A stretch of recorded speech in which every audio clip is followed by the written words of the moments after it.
কেমন আছিস রে মা? ভালো আছি। তোরা এত লেট হইলো কেন? আচ্ছা মা শুন, বাড়ির কি অবস্থা?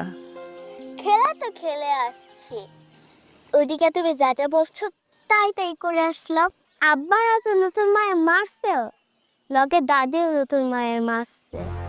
আমার ওই বাড়িতে এখন ঢোকার রাস্তা পরিষ্কার। জামিল মিয়া, তোমারে তো আমার কাছে ফিরে আসতেই হইব। কি ভাবতেছো তুমি? কিছু না মা। মা শুন, তুই ওই মহিলারে মা ডাকবি না, নতুন মাও ডাকবি না। কিসের মা ডাকবি? ওই তো সৎ মা। সৎ মা কোনোদিন আপন হয় না, সৎ মা সৎ মাই থাকে। আমি তোর হাত ধরে ওই বাড়িতে যাব।